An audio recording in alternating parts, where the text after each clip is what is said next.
Un projecte de país digne és un projecte en què es permet que tothom es pugui expressar. Tothom. No només aquells que només pensen com jo.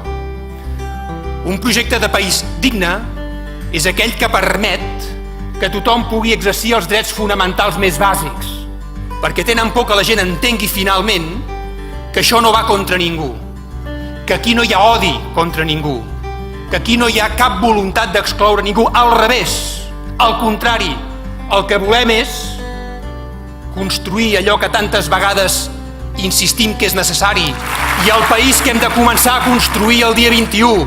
I això és el que em demana l'Oriol Junquera que us transmeti, i aquesta és la instrucció amb la qual jo vinc aquí avui, malgrat les dificultats.